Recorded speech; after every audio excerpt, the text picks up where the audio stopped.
वचन को लेकर के आए हैं और टॉपिक है, विषय है परमेश्वर प्रभु यीशु मसीह की बुलाहट। कैसा बुलाहट होना चाहिए, और हम अपने ही जीवन को चेक करेंगे, हम अपने ही जीवन को देखेंगे। हम मसीह में आए हैं तो कैसा जीवन को जी रहे हैं और कैसा कर रहे हैं, है ना। तो वचनों के द्वारा हम एक्सप्लेन भी करेंगे, और जो भी बातें पवित्र आत्मा मेरे जीवन में अगुवाई करेगा आप तक में मैं जरूर क्लियर करेंगे, जरूर आप तक हम एकदम सटीक और खुलासा तरह बातें करेंगे, क्योंकि परमेश्वर की बातें मैं करती हूँ, मैं यीशु मसीह की बातें करती हूँ, अपनी बातें कुछ नहीं करती, क्योंकि मेरी बातें बिल्कुल कुछ भी नहीं है, एकदम जीरो है। जो भी कुछ बातें होगी खुदावन पिता की बातें होगी। सो आइए हम प्रिय आप लोगों के लिए पहले छोटा सा मैं दुआ करेंगे और आगे वचन में जाएंगे। मेरे महान सामर्थ्य जिंदा खुदा बाप पिता, मैं आपका धन्यवाद शुक्रगुजारी तारीफ करते हैं आज के वचन से। प्रभु हम विश्वास करते हैं कि तेरे बेटा तेरा बेटी, मेरे भाई, मेरे अपने बड़े छोटे बहन भाई जितने सुनेंगे प्रभु, उनके जीवन में आप बड़े आशीष और ब्लेस, और उसके बुद्धि, उसका मन, ज्ञान, आत्मा की अगुवाई से आप उसको चला। प्रभु आपका वचन है, आपके वचन पे वो अपने जीवन को प्रभु जी आपकी ओर लाए और अपने जीवन को बचाए और अंत तक धीरज में बने रहे। यही मैं दुआ प्रार्थना करता हूँ। और जो भी वचन हम दे रहे पिता, पिता आत्मा आपका कलाम है, मैं इसमें मेरा एक भी बातें ना हो, आपकी बातें हो, और सुनने वाले के जीवन बदले और अपने आप को प्रभु आपको समर्पण करे। ये मेरी भूख और ये मेरी प्यास है, जो मैं इस सोशल मीडिया के द्वारा तेरे अजीजों को, तेरे लोगों को प्रभु तूने मुझे मेरे जीवन में एक प्रेम का दिया संदेश की तू मेरे लोगों के लिए तैयार हो। हाँ पिता, मैं तेरा वचन को लेकर तेरे लोगों के बीच आए हैं, तो आप बात कीजिएगा, आप इनसे सवाल के प्रभु जी जवाबों का, हर एक शब्दों का अनुवाद कीजिएगा। मेरा जुबान बेशक आवाज़ मेरी हो, वो आवाज़ में वचन आपका हो। ये बेनती प्रार्थना यीशु मसीह के नाम से मांगते पिता, सुने और दया से कबूल करे। आमीन आमीन आमीन। सारी बातों की प्रभु की महिमा हो। तो आइए प्रियो, मैं आज वचन से आपके बीच में गलातियों की पत्री से आपके बीच में देंगे और एक एक बातों को बारीकी से सुनाएंगे, ठीक है। और मेरा कोशिश रहेगा कि मैं पूरी कंप्लीट करूं, क्योंकि यहाँ पे 2 भागों में बातें हैं। अगर उसको ले पाई कम समय में तो ठीक है, नहीं तो छोटा सा वीडियो एंड तो मैं जरूर क्लियर थोड़ा थोड़ा दे देंगे। हमेशा ऐसे ही हम बोलते हैं, क्योंकि लंबा वीडियो मेरा कोशिश नहीं रहेगा बना, क्योंकि मैं तो घंटों बातें करते रहेंगे, लेकिन नहीं, हम कम शब्दों में और कम समयों में आपको वो सारी बातें इसमें बताने की कोशिश पूरी रहेगी। आमीन। तो आइए आज का वचन 1-2 अध्याय का हम पढ़ेंगे 6 वचन से, 6 से लेकर के 10 तक में हम पहले देखते हैं क्या होता है, सुनेंगे जी। तो यहाँ पर जो आज का वचन में विषय में देखेंगे कि परमेश्वर अपने लोगों को किस रीति से बुलाहट करता है, किस रीति से बुलाता है, और बुलाहट जो है कैसा होना चाहिए और कैसा चलना चाहिए। तो हम आज के मसीह में ये भी जानेंगे, सीखेंगे और खुद को चेक करेंगे, और अगर नहीं है तो हम अपने जीवन को आज के वचन से चेंज करेंगे, आगे बढ़ेंगे और अपने जीवन में बदलाव लाएंगे। ओके, तो पढ़िए, मेरे यहाँ पर दिया पढ़ेगी वचन को।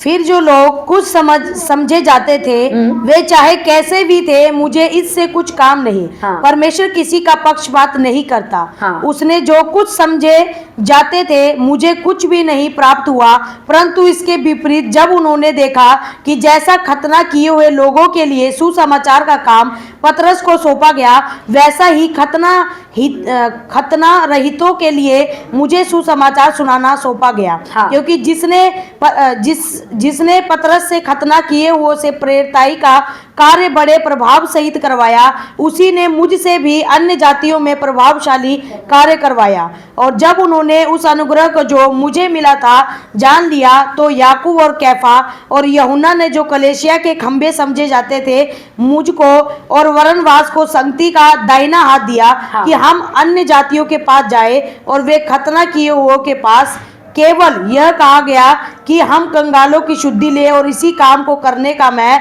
आप भी यत्न कर रहा था। अब यहाँ पर आपके बीच में मैं वचन को क्लियर करेंगे। इस वचन से पहले सुनेंगे, यहाँ पर एक व्यवस्था विवरण को निकाल के रख लेना, व्यवस्था विवरण 10:17 को। यहाँ पर पौलुस कितना अच्छा बोल रहा है, कहता है फिर जो लोग कुछ समझे जाते थे, परमेश्वर किसी का क्या नहीं करता है, पक्षपात। गौर फरमाना, क्योंकि हो सकता है कि मैं एक ही टॉपिक पे रहेंगे, यहाँ पे कोई आवाज़ नहीं देना, क्योंकि हमारी वीडियो भी अपलोड होंगे, वो भी बनते हैं एकदम इशारों में, बाहर कोई बच्चे डिस्टर्ब नहीं करेंगे, एकदम साइलेंट, यहाँ पे आवाज़ नहीं, बिल्कुल बंद। आमीन। यहाँ पे क्योंकि एकदम ये बातों को ध्यान रखा करो, मुझे डिस्टर्बिंग नहीं चाहिए प्रभु के कलाम में। आमीन। हम यहाँ पे पढ़े और यहाँ पे क्या कहता है पौलुस, परमेश्वर मैं सब कुछ जानता हूँ, और मैंने इस बातों को समझा और जाना कि जैसे यहाँ पे कि परमेश्वर किसी का पक्षपात नहीं करता। ये स्टेटमेंट पौलुस का है कि वो जानता था, क्योंकि परमेश्वर यहाँ पे बातों बातों में एक बात अच्छा रखा कि केफा कौन है, पतरस के बारे में, पतरस और भी उनके साथ चेले थे, उन सब ने, क्योंकि स्टार्टिंग तो प्रचार जब यीशु मसीह का किया, गॉस्पेल सुनाना स्टार्ट किया, तो कौन कर रहा है, प्रभु की यीशु मसीह के चेले।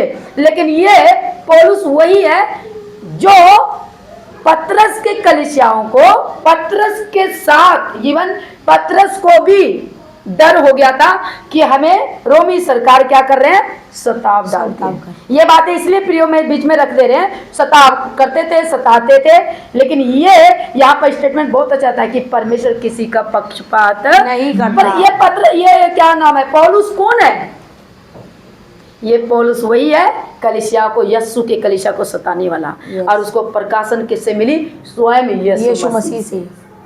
जब आप प्रेरितों के काम पढ़ोगे तो आपको वहां पे मिल जाएगा। लेकिन हम कुछ बातों से आपको हिंट देके बहुत सी बातें को जानकारी देने के लिए जा रहे हैं प्रियो। तो इसीलिए मैं कह कि 3 भागों में है ये वचन, कहाँ तक, हाँ 21-22 तक में, या 2 का, लेकिन हम देखते हैं कहाँ तक चलते हैं। और आप इस वीडियो को स्किप ना करिएगा, लास्ट तक बने रहिएगा, लास्ट तक सुनिएगा, जब ये अपलोड वीडियो आप तक पहुंचेंगे तो ओके। तो कुछ, क्योंकि वचन में आपको सीखने को मिलेगा, विश्वासियों को, खासकर विश्वासी और हम सब लीडर्स पास्टरों को भी ये वचन पौलुस क्या कहता है, हम पौलुस से सीखेंगे।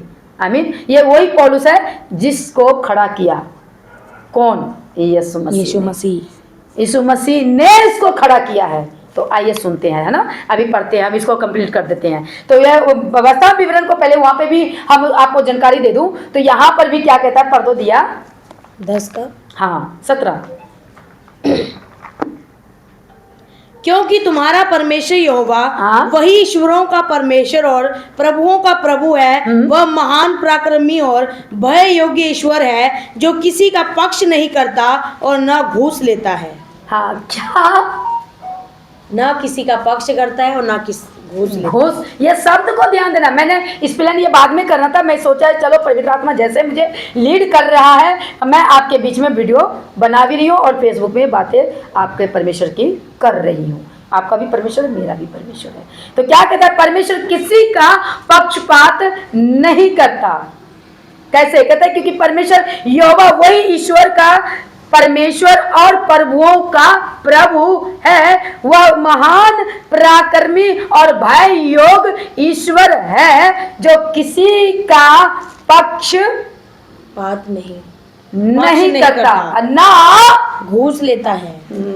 ये टॉपिक को ध्यान रखना, घूस लेता। आज क्या चल रहा है तो वो समझ लो, और मैं कुछ नहीं कहेंगे, वचन से ही। अब कोई बात आ गया मेरे हर वीडियो में हुआ, अब किसी को लगेगा तो इसमें मैं क्या करूं, अब यहाँ घूस क्यों बोला, अब यहाँ पे घूस की सब, इसका मतलब घूस लेता है। तू अच्छा कलीसिया है, तू मेरा अच्छा लीडर है, तू मेरा अच्छा पास्टर है, तू मेरे संग काम करता है, हम सब क्या करते हैं, लुटेरे हैं। अच्छा है ना, लेकिन परमेश्वर क्या कहता है, किसी का पक्ष नहीं लेता। कोई भी उठ के परमेश्वर की सेवा कर सकता है, क्योंकि उसको उठाने वाला परमेश्वर है। घुस का नाम आ गया। बस इतने में मैं आगे बढ़ते हैं, जो बहुत थोड़ा थोड़ा मसाला हम देते रहेंगे, बीच में आते रहेगा, देते रहेंगे, क्योंकि मैं वचन से बाहर बिल्कुल नहीं जाऊंगी। जिसको पकड़ना है बार बार पकड़ लेना, देख लेना, वचन से नहीं, क्योंकि वचन कहता है। तो अपना जीवन को, हम मसीह भाई बहन को चाहिए कि हम अपना जीवन को ठीक करके परमेश्वर का गॉस्पेल सुनाए, क्योंकि कलीसिया किसी पास्टर का नहीं है, वो खुदावन पिता यीशु मसीह का है, जो उसको लेने वो आएगा, शरीर से नहीं आत्मा से, और अपने स्वर्ग में लेके जाएगा। राइट, आगे बढ़ते हैं, ठीक है। तो यहाँ पे क्या कहता है, अब मैं अभी 2 में आ गई हूँ, गलातियों में। तो यहाँ पे कहता है, ये बात तो आपको क्लियर कर दिया हूँ, और ये बातें कुछ कुछ जहाँ जहाँ पे आएगा तो हम बोल देंगे इस प्लान में। तो यहाँ पे क्या कहता है कि वो कहता है परंतु इसके विपरीत, प्रभु यहाँ पे कहता है इसके विपरीत यानी उल्टा, जब उन्होंने देखा कि जैसा खतना किए हुए लोगों के लिए सुसमाचार का काम पतरस को सौंपा है, उन्होंने, शब्द को देखना कि ये बात किसकी कर रहा है, वो यीशु मसीह की बात कर रहा है, और वो अपनी स्टेटमेंट बीच में दे रहा है, वो अपनी स्टेटमेंट भी बीच में दे रहा है और यीशु मसीह की बातें कर रहा है। यही तो फंडा है जो समझते नहीं है, पढ़ के निकल जाते हैं। अरे वचन को बोलो और कलीसिया यीशु मसीह की है, उनको अवेयर करो ताकि वो अपने भय माने और डर माने और अपना जीवन को ठीक करके प्रभु का दास बन के सेवा करे, ना किसी मनुष्य का दास बनकर। बोलो हालेलुया। ठीक है। तो यहाँ क्या कहता है, विपरीत, यहाँ कहता है कि खतना किए हुए लोगों के लिए सुसमाचार का काम पतरस को सौंपा था, यहूदियों को सौंपा था। अब यहाँ पे खतना से बोलेंगे आपको समझाने के लिए, यहूदियों को सौंपा था। किसको? पतरस को। सुना करो ध्यान से, यहूदियों को, ये यानी यहूदी कलीसिया को दे दिया पतरस को, तो सेवा करना है, वो कर रहा था। और ये स्टेटमेंट कौन दे रहा है? पौलुस।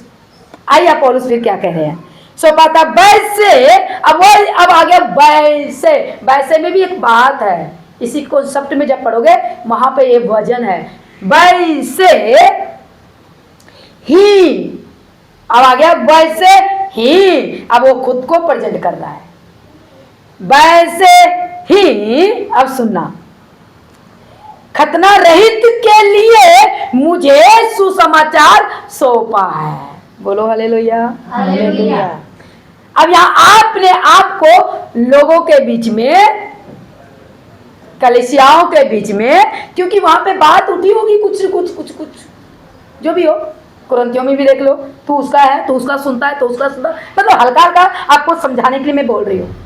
अब यहाँ पर भी होता होगा कि ये, अब यहाँ पे साफ बोल रहा है वैसे ही, यानी कि जैसे पतरस को दिया है ना, ठीक उसी तरह मुझे भी मिला है, पर ऐसे लिखा नहीं है। आप पढ़ते कैसे हो, इसलिए पढ़ो, आप समझ में आ जाएगा। वैसे ही मुझे अनजातियों के लिए सौंपा। वो अनजाति कौन है?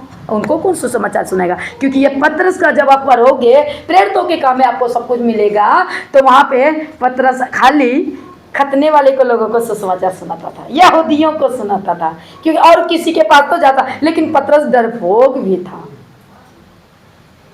बोलो हालेलुया। नींद आ रहा है तो बोलो हालेलुया। पानी पी लो, मारो आंख में पानी। वचन चुराना है, ठीक है, चुराने देना नहीं है, वचन चुराएगा नहीं। सुनो, भगाओ। समझ में आ रहा है? तो यहाँ पे क्या, वैसे ही क्या दिया, सौंपा, क्योंकि जिसने, अब सुनना, सब यीशु को प्रेजेंट कर रहा है यहाँ पे। अब यीशु को प्रेजेंट कर, जिसने, अब जिसने मतलब यीशु ने। अब यहाँ पे लिखा है कैसे, 8 पद में, क्योंकि जिसने पतरस से खतना किए हुए लोगों में प्रेरिताई का कार्य बड़े प्रभाव सहित करवाया, उसी ने मुझसे भी अनजातियों में प्रभावशाली कार्य करवाया। देख लो, समझना पड़ेगा। अब हम पढ़ते हैं, अब हम इसमें कैसे समझने के लिए हम बोलते हैं। अब मैं पढ़ूंगी यहाँ पे, जिसने में, यहाँ यीशु मसीह ने पतरस से खतना किए हुए में प्रेरिताई के कार्य बड़े प्रभाव सहित करवाया, यीशु ने मुझे भी अनजातियों में प्रभावशाली कार्य के लिए करवाया। ऐसे समझ में आ गया ना कितना अच्छा। लेकिन आप इसको ऐसे समझिए, इसको मतलब कॉन्सेप्ट में पढ़ना, और बड़े अच्छे तरीके से समझो कौन किसको क्या कहता है। ओके, अब समझिए। अब 9 पद में कहते हैं, यहाँ पे क्लियर हो गया ना। यीशु मसीह ने पतरस को दिया कि तू पतरस, तू चट्टान है, तुझ पे मैं अपना कलीसिया बनाऊंगा, अधोलोक की फाटक तुझ पर प्रबल नहीं होएगा। तो वही यीशु मुझे अनजाति में भेजा है, कर दिया। गवाही दे दिया। क्योंकि ये पौलुस कौन था? क्योंकि इसका भी गॉस्पेल स्टार्ट हुआ ना, कितने साल होगा इसका, नए लोग जानते होंगे, और ये तो मतलब उसके आगे पढ़ोगे तो ये वही पौलुस है, यही जो यीशु मसीह के 3 बार फिर से रिपीट कर दे रहे हो, कलीसिया को सताते थे। और ये अपना, अब ये देखो अपने मुंह से कितनी बार बोल रहे हैं, वही यीशु मुझे भी भेजा है। आमीन। 9 पद में कर दिए। फिर क्या कहता है 9 पद में? क्या कहता है? और जब उन्होंने उस अनुग्रह को जो मुझे मिला था जान लिया, तो याकूब और केफा और यूहन्ना ने, जो कलीसिया के खंबे समझे जाते थे, कहता है मुझको और बरनबास को संगति का दाहिना हाथ दिया कि हम अनजातियों के पास जाए, और वे खतना किए हुए के पास, केवल यह कहा कि खतना किए हुए लोगों के पास नहीं, शब्द को पढ़ना, केवल यह कहा कि हम कंगालों की सुधि लें, और इसी काम को करने का आप ही यत्न कर रहा था। इनको बोला तुम जाओ वहां पे। अब उसको साथ में कौन दे दिया? एक चेला, बरनबास, ठीक है। और ये किसके साथ रहा? पौलुस के साथ। और पतरस ने उसको क्या समझा? अपना दाहिना हाथ, यानी एक सपोर्ट खड़ा हो गया। ये सेवा कार्य की जीवन है प्रियो, लेकिन आज मुझे इनसे सीखना है। आज हमको जो दिखाई देता है चारों दिशाओं में क्या चल रहा है, ये आप अपने इस वचन से चेक कीजिए और खुद को चेक कीजिए। ये मैं बोलना चाहती हूँ जितने यहाँ बैठे हो, कि परमेश्वर आप सबको भी चुना है सेवा कार्य के लिए, कार्य करने के लिए। ये नहीं कि आप बैठकर सिर्फ भजन बंदगी गाओ और उनका टाइम पास करो, ना हो यहाँ पे सुनना। समझे? कौन खड़ा करता है? खुदावंद पिता। आज हम वचन से ही जानेंगे, है ना। तो 10 पद में क्या कहता है? केवल यह कहा कि हम कंगालों के सुधि ले, और उसी काम को करने का मैं आप ही यत्न कर रहा हूँ। था है इसमें लिखा हुआ, कर रहा हूँ। आमीन। फिर क्या कहता है 11 पद में? जब केफा अंताकिया में आया, आज पढ़ दो। पर जब कैफा अनातकिया में आया तो मैंने उसके मुंह पर उसका सामना किया, क्योंकि वह दोषी ठहरा था, इसलिए कि याकूब की ओर से कुछ लोगों के आने से पहले वह अनजातियों के साथ खाया करता था। परंतु जब वे आए तो खतना किए लोगों के डर के मारे वह पीछे हट गया और किनारा करने लगा। बस क्या सुना? अब यहाँ से इंटरेस्टिंग बातें देखना। उनको काम भी सौंपा, सब करने लगा, लेकिन सवाल यहाँ पे आया कि वही प्रभु का दास है, यहाँ पे उसने भी गड़बड़ किया। जब उस जमाने में पहली सदी की कलीसिया में गड़बड़ हुए, डरपोक हुए और थोड़ा लालची टाइप में भी बन जाए, यही पतरस यहाँ पे साफ पौलुस बयान करता है। तो उसका सामना कौन किया? जिसको परमेश्वर ने खड़ा किया अनजातियों में, वो पौलुस, वो सताने वाला, वो क्या बन गया आज? परमेश्वर का अनुयायी। मतलब परमेश्वर का अनुयायी बोले तो मतलब परमेश्वर का वचन को सुनाने वाला एक अच्छा चरवाहा बन गया, एक अच्छा सेवक बना दिया कि तू मेरी बातों को ले और लोगों को सिखा, जैसे जैसे मैं तुझसे बातें करता रहूँगा। तो उसको कौन खड़ा किया? किसी पास्टर ने खड़ा किया? परमेश्वर ने। ये देखना है, परमेश्वर ने।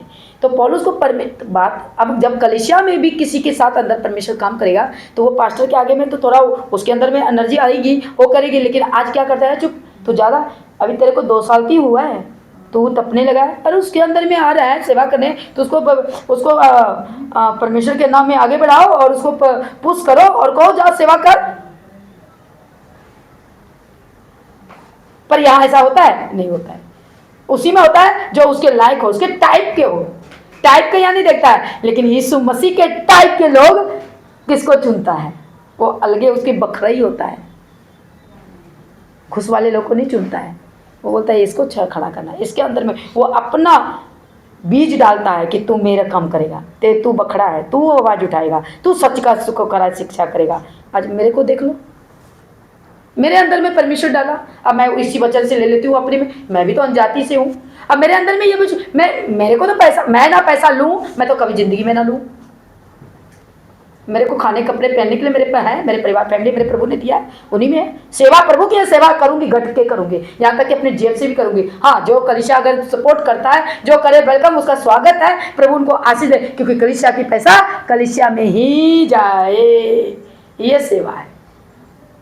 कलीसिया की पैसा कलीसिया में ही जाए। अब करो खुले दिल से, कलीसिया को भी दिखे कि हाँ मेरा पास्टर तो एकदम बिंदास है, खुले में प्रचार है, क्योंकि कलीसिया भी देखेगा तो वो भी खुल के करेगा सेवा। आज सेवा के नाम में क्या होता है, घूस का भी जिक्र है, हम बोलेंगे नहीं, आगे बढ़ते हैं। तो यहाँ पे क्या कह रहा है, यहाँ पौलुस क्या कहता है 11 पद में, जब केफा अंताकिया में आया तो मैंने उसके मुंह पर उसका सामना किया। उसके मुंह पर मतलब उसके सामने, क्योंकि उनको उसको कभी देखा, क्या देखा, सामना किया, क्योंकि वह दोषी ठहरा था, इसलिए कि याकूब की ओर से कुछ लोगों के आने से पहले वह अनजातियों के साथ खाया करता था, अनजातियों के साथ, लेकिन वह सुसमाचार सुनाता है यहूदियों को, खतना वाले यानी यहूदियों को, यानी परमेश्वर जो खुदा को जानने वाले लोग थे ना, भटके हुए, जो उनके कौम के लोग थे, वो अपने कौम के लोगों को ही सुनाते तुम हो कौमों को, और अनजातियों के बाद तो हुल्लड़ मचा रहे हो, खा पी रहे हो, मस्ती ले रहे हो। आज यही तो चल रहा है, समझ आ रहे हैं आपको, समझ में आ रहा है। कहता है अनजातियों के साथ खाया करता था, परंतु जब वे आए तो खतना किए हुए लोगों के डर। हाँ, जब यूहन्ना के लोग सब आए, कलीसिया लोग वहां पे आए, यूहन्ना की याकूब के, यहाँ पे फिर से ऊपर में जाती है, याकूब की ओर से कुछ लोगों के आने से पहले, यानी कि याकूब की कलीसिया लोग होंगे, कौन लोग होंगे मुझे यहाँ पे बताया गया, दर्शाया गया, जो मैं पढ़ के बता रही हूँ, ठीक है। जब उनके लोग आने से पहले उस झुंड में कलीसिया लोग इकट्ठे होते होंगे, है ना, उनके पहले ये क्या कर रहे थे, अनजाति इसके साथ भोजन खा रहे थे। क्यों, सोचने की बात है। आगे फिर कहता है, तो जैसे, परंतु जब वे आ गए, जब याकूब के परिवार, याकूब की कलीस लोग आए तो क्या देखा, आए तो खतना किए हुए लोगों के डर के मारे वह पीछे हट गए, क्योंकि उनके साथ वो लोग आए और वो लोग उसको देख रहे कि यह कहाँ बैठे हैं, तो पीछे हट गए। पीछे हटने के बाद क्या होता है सुनिए, किनारा करने लगा, साइड होने लगा कि मुझे कहीं डांट कर मुझे, यानी क्यों डरा, क्यों डरे। डर किसको आता है, गलत पे। डर किसको आता है, बोलो, गलत पे। जब डर की उसको पता लग गया कि मैं कुछ गलत कर रहा हूं, तो ये पता चल गया ना, समझ आ रही है। तो यहाँ पे पतरस को भी गलत का पता चल गया क्या हुआ है। अब देखिए क्या कहते हैं आगे, हट किनारे हो गए, कहते क्या हुआ, किनारा करने लगा। 13 पद में क्या कहता है, पढ़ दो जल्दी, 13-14। उसके साथ शेष यहूदियों ने भी कपट किया, यहाँ तक कि बरनबास भी उनके कपट में पड़ गया। पर जब मैंने देखा कि वे सुसमाचार की सच्चाई पर सीधी चाल नहीं चलते, तो मैंने सबके सामने कैफा से कहा, जब तू यहूदी होकर अनजाति के समान चलता है और यहूदियों के समान नहीं तो तू अनजातियों को यहूदियों के समान चलने को क्यों कहता है। अब सुनो क्या, यहाँ पे फंस गया पतरस, और इसको जवाब कौन दे रहा है, ये पौलुस। नई पास्टर और नई कलीसिया और नई सेवक खड़ा हो गया है पतरस के सामने टक्कर में।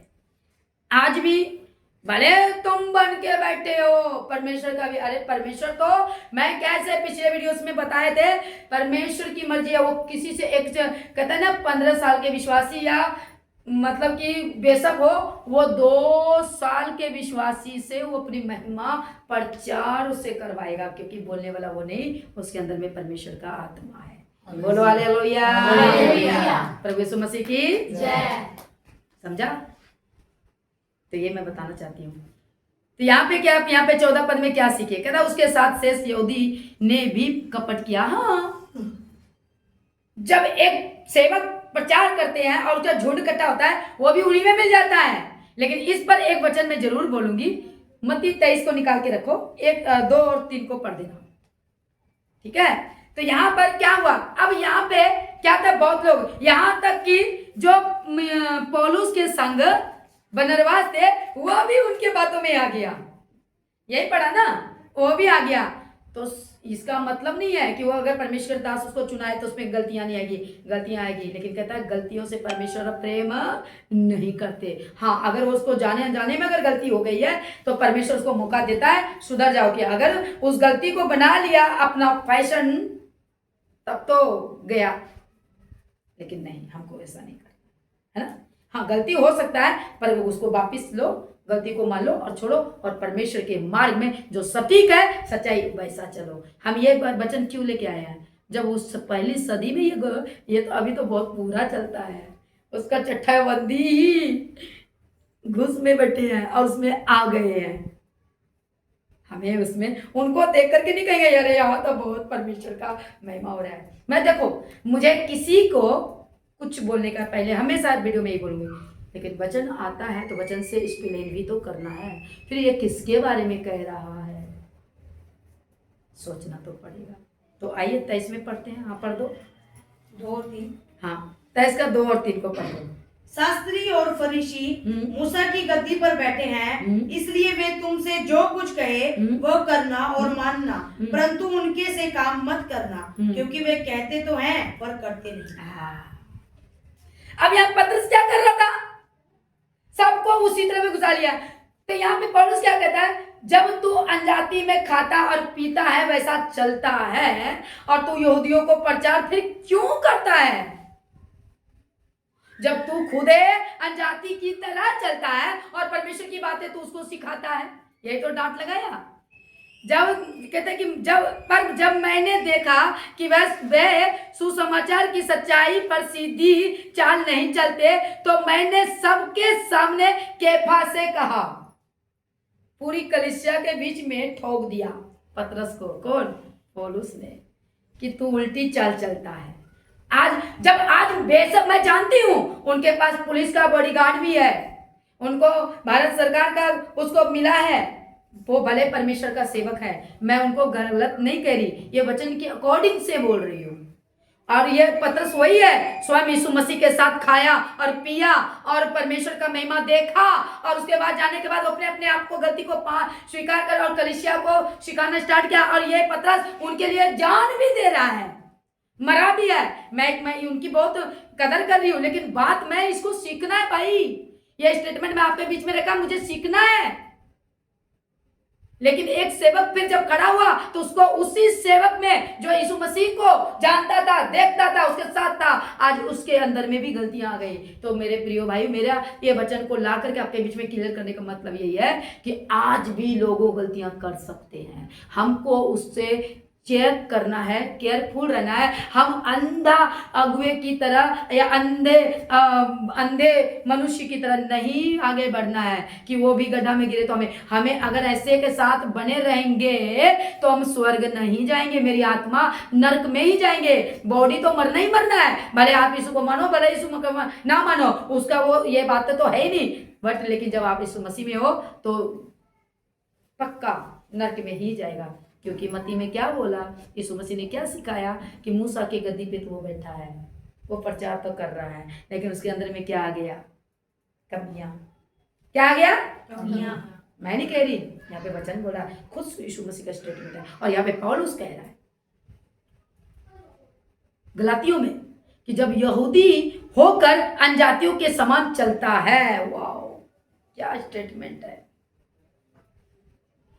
परमेश्वर का दास होकर जाती, आज भी वही चल रहा है। मैं प्रियो आपके बीच में आगे का पार्ट में नेक्स्ट टाइम बता देंगे, आगे नहीं जाएंगे क्योंकि मेरा वीडियो बड़ा हो जाएगा। थोड़ा सा और मैं अभी दूंगी, आप बने रहिएगा। कहता यहूदी होकर के चलना, तू अनजातीय के समान चलता है और यहूदियों के समान नहीं, यहूदियों के समान नहीं, तो तू अनजातियों को यहूदी के समान चलने को क्यों कहता है। मैं आऊँ प्रचार करने और मैं खुद वो काम करूँ, तो कहेगा भाई हम जाए वहाँ ठीक है, पहले तो अपना वो चाल तो पहले खुद में तो सुधार ले। हम डिस्को में पाए जाएं और हम यहाँ पे पेज में आकर के आपको प्रचार करें और बाद में मेरी चर्च की परिवार या कोई और पास्टर या कोई जन मेरे प्रभु के देख ले कि भाई भाई पास्टर जी, बेबी जी, आप प्रचारक हैं, आप डिस्को में क्या कर रहे हैं, आप वहां क्या कर रहे हैं? जब आप यहाँ हैं तो फिर आप अनजाति उस प्रचार क्यों कर रहे हैं, फिर सिखा क्यों रहे हैं? समझा? यहाँ बोल रहे पौलुस, मैं नहीं बोल रही। अब इस पे बड़े बड़े को लग जाए तो मैं कुछ नहीं कह सकती, क्योंकि मैं तो छोटा सा दास हूं। 10% मुझे आता है बाइबल, पर 10% ही मेरे लिए काफी है, कम से कम स्वर्ग पर जाऊंगी। बोलो हालेलुया। 10% सच्चाई की मार्ग तो दिखा रही हूँ। जोरदार तालियां बजनी चाहिए, कंजूसी की क्यों करा। अगर इंकरेज हो रहे हैं तो ऊंची आवाज में ताली मेरे भाइयों को भी सुनाई दे, बहनों को। समझा? समझ आ रहा है? ये है तो मसीह जीवन हो, आप लोग विश्वासी हो, आप लोगों को बताना चाहती हूँ, मसीह को लेकर के, बाइबल को लेकर के ऐसे चलते हो ना, तो ऐसा सब काम करो। ये पौलुस बता रहा है। आया समझ में? आया?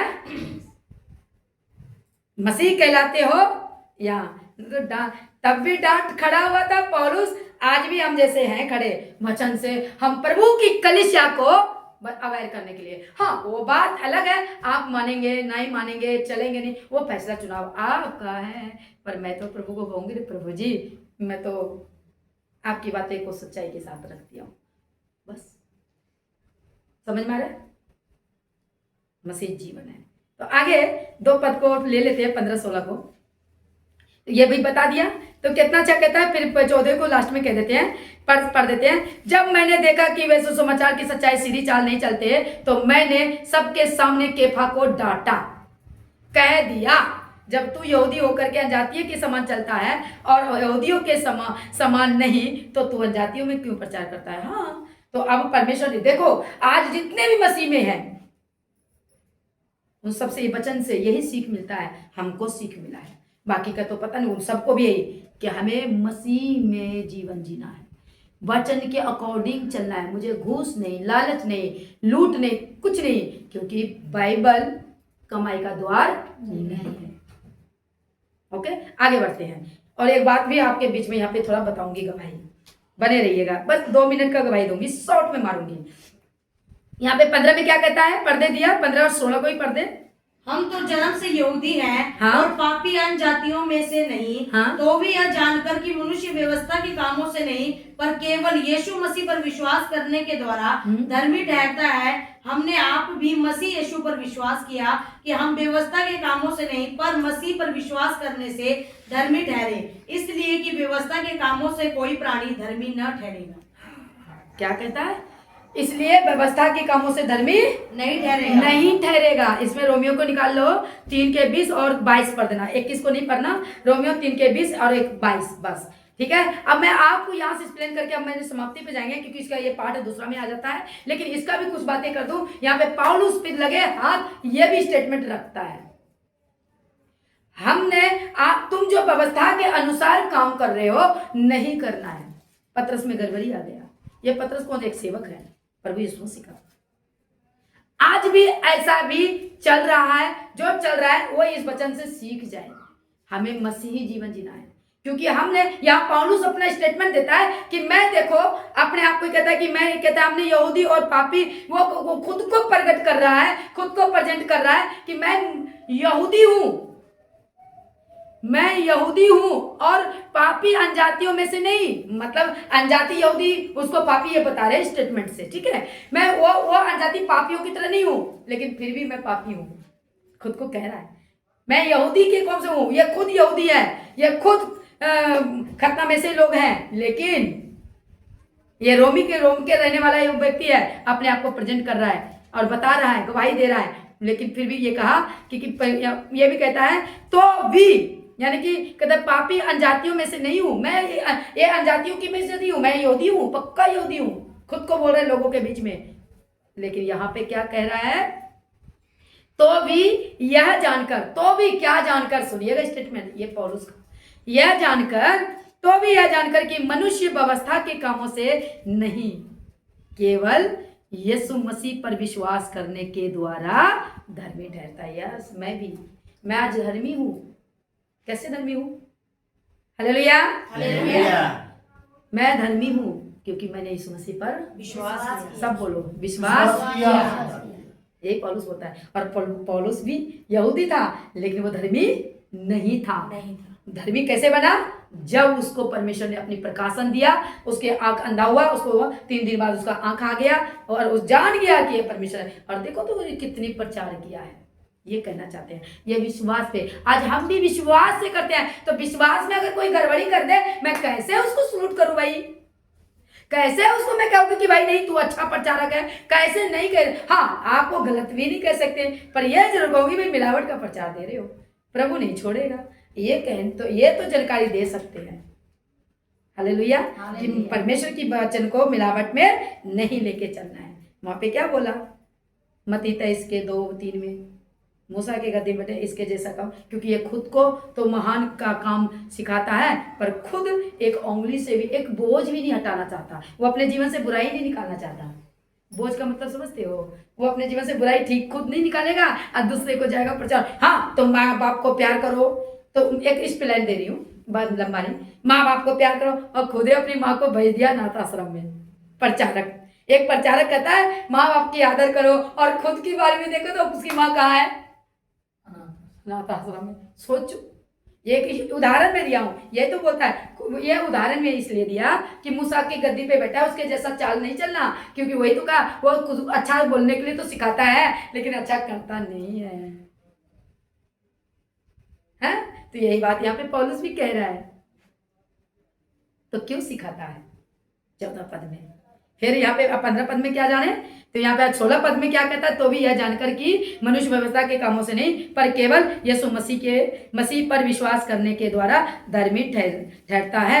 हमने आप भी, अब यहाँ पे खुद को बोलता है मैंने, यानी हमने आप भी मसीह यीशु पर विश्वास किया कि हम व्यवस्था के कामों से नहीं पर मसीह पर विश्वास करने से धर्मी ठहरे, इसलिए कि व्यवस्था के कामों से कोई प्राणी धर्मी नहीं ठहर सकता। बिल्कुल।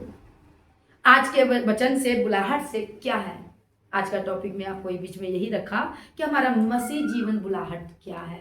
तो प्रियो, अगर आपको परमेश्वर ने लीडर्स में खड़ा किया है, आपको विश्वासी में खड़ा किया है, तो आपको आप अविश्वासी से विश्वासी में बन गए तो आपका फिर वही जाना बेअर्थ है। फिर आप विश्वास में क्या हो गए?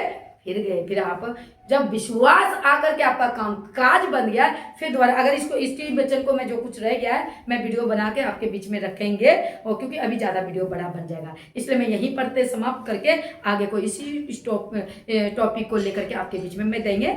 ठीक है प्रियो? तो आज मैं आपको वचन से अब एक्सप्लेन करके क्लियर कर दूं कि आज के वचन से मैं ये सीखना चाहते हैं या जानना चाहते हैं, हमें परमेश्वर ने विश्वास का एक मूल्य दिया, वो उन्होंने मरकर जिंदा हुआ और हम उसको धर्मी, इसलिए हम अपने आप को धर्मी ठहरते, उसको विश्वास किया, उसको नाम पर चला, है ना? सभी आया। तो आपको यही बताना चाहेंगे, सभी यहाँ पे आए और सभी गए, लेकिन खुदावंद पिता हमें अपना मरकर अपना जीवन को दे करके क्या प्रमाण किया कि मैं ही मार्ग हूँ, मैं ही सत्य हूँ और मैं ही जीवन हूँ, और मेरे बिना कोई पिता के पास नहीं जा सकता स्वर्ग में। तो अब सवाल आती है कि जो अधूरे ज्ञान वाले लोग होंगे, कहेंगे मेरे पिता के पास नहीं जाएगा। अरे इस बॉडी के साथ नहीं जाएंगे, ये भी मैं एक्सप्लेन कर दूं।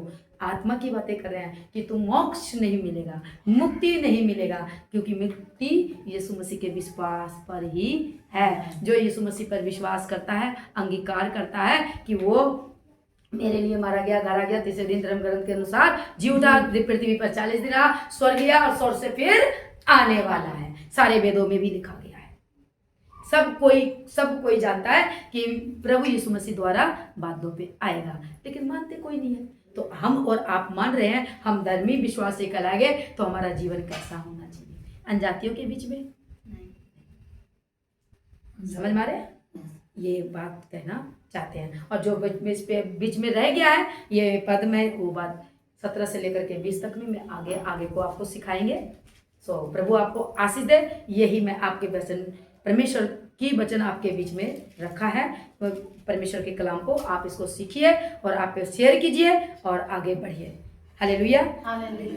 प्रभु आपको बहुत आशीष दे और इस वचन को, और आप इसको आगे बढ़िए, क्योंकि मैं ये अपलोड वीडियो आपके लिए कर रहे हैं कि जब आप YouTube में देखेंगे तो YouTube से आप जरूर सब्सक्राइब करिएगा और बहुत सी खुलासा वचन का करा देंगे। हमें किसी के साथ लड़ाई नहीं है। पौलुस कहता है, मांस लहू की लड़ाई हमारे साथ नहीं है, हमें हर अंधकार की शक्ति के साथ लड़ाई है। इसलिए ये वचन आपके बीच में दिया है कि आपके भी जीवन में कोई कमी है, इन्हें इस वचन से सीख करके आप अपने जीवन को बदले, क्योंकि हमने भी बदला है, मैंने भी बदला है। सो गॉड ब्लेस यू। आप जब YouTube में देखेंगे तो आप जरूर मेरे इस चैनल को सब्सक्राइब करिएगा। आपको आशीष दे।